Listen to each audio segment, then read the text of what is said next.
One letter, one memory, one moment that changed everything. I missed his last call.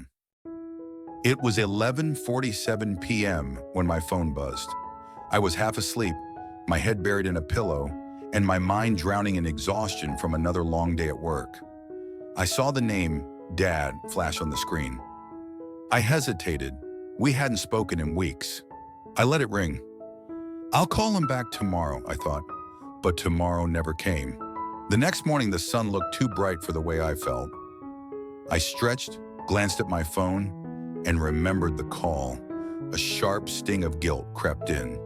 I texted him, "Hey, sorry I missed your call. We'll call you later." I never got a reply. That silence felt heavier than it should have. At 9:13 a.m., my sister called. Her voice trembled, already broken. "Dad's gone," she whispered. My breath stopped. "What do you mean, gone?" There was a pause, then the kind of sob that breaks the world in half. "He passed away last night. Heart attack, in his sleep." I dropped the phone. The room spun. We always think there's time. Time to call back. Time to visit. Time to say, "I'm sorry," or "I love you." I told myself for months I'd fix things, that we'd talk again, that we'd laugh again. I never thought that call would be the last thread he threw me, and I let it fall. I drove home in silence. The roads looked the same, but nothing felt familiar.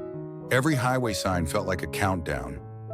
I passed places he used to take me, the burger joint, the lake where we fished, the baseball field. Each memory whispered, "You should have answered." The house looked smaller than I remembered. Maybe grief shrinks everything. My sister opened the door. Her face was pale, her eyes swollen. The living room still smelled like Dad, coffee and old books. His boots were by the door, like he'd just stepped out for a moment, but he wasn't coming back. I saw it on the counter, his phone, unlocked, like he'd been waiting for a reply. My message still unread. One missed call. Me. My name frozen there like a cruel joke. I picked it up. My thumb trembled as I opened his call log. That call was the last thing he ever did.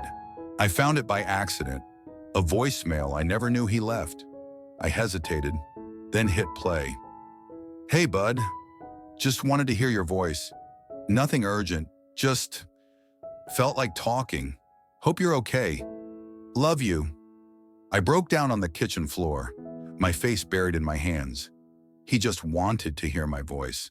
I never told him I was proud to be his son. I never told him I forgave him for the fights, or that I knew he did his best. I kept waiting for the perfect time, but life doesn't wait. It just moves, with or without you. Now all I have are the words I never said.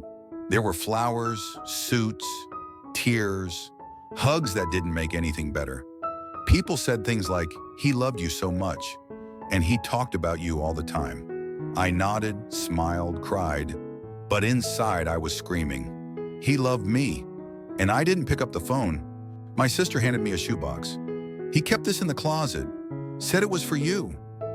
Inside were photos, postcards, baseball tickets from when I was 10, a newspaper clipping of my college graduation, a note in his handwriting, "Always proud of you, even when we didn't say it." I found it in the garage, my old glove, next to his, still dusty from our last game of catch. I picked it up, ran my fingers along the worn leather. It still fit. For a second, I swore I could hear him say, "One more round, champ?" I drove to the lake, our lake, the one where we used to sit for hours in silence, watching the water move. I sat on the same bench, closed my eyes and listened. The breeze sounded like his voice. I whispered, "I'm sorry, Dad." The wind answered like it forgave me. I hear him sometimes, not in a ghostly way, but in the way dads stay with you. When I mess up a recipe, "Too much salt, bud." When I forget my umbrella, "Didn't I teach you better?" When I doubt myself, "You've got this." His voice lives where my doubt used to. It doesn't scream. It whispers in the middle of the night, in the silence between conversations. It shows up in photos, in birthday cards you forgot to send, in voicemails you didn't listen to in time. Regret is quiet, but it never leaves. Thanksgiving felt hollow. His empty chair screamed louder than any prayer. I poured him a glass of wine, like he used to do for his dad. I said, "Cheers, old man." My sister smiled through her tears. We lit a candle and let it burn long after the meal ended. We found his jackets, old ties, a scarf I gave him when I was 10. Still smelled like his cologne. I took it, wore it out of the house. It felt like he was hugging me. My sister didn't say anything. She just squeezed my hand. Hidden in a drawer was a letter, addressed to me. No envelope, just folded paper, aged with time. If you're reading this, I probably missed a chance to say it face to face. I sat down and read every word. My tears fell on ink already blurred by his own. I dreamed of him that night. We were at the lake. He looked younger, healthier, smiling. He said nothing, just nodded, then walked away. I woke up crying, but somehow lighter, like he'd said goodbye the way I couldn't. I visit sometime, sit beside his headstone, tell him about my week, about work, about this girl I met. It's one-sided, sure, but it feels like he hears me. I always end with, "I love you," and I swear, the wind always picks up. Dad didn't leave millions. He left memories, lessons. He taught me how to drive, how to throw a punch, how to say sorry when it matters. He taught me to be better. I failed him once, but I tried to live in a way that would make him proud. I catch myself doing what he did, sitting with my coffee the same way, laughing at stupid jokes, folding laundry like a drill sergeant. I used to roll my eyes. Now I do it without thinking. I used to fear becoming him. Now I wear it like armor. I replay it often, 11:47 p.m. The screen lighting up, my thumb hovering over answer. If I could go back, just 30 seconds, but I can't. And maybe that's the lesson.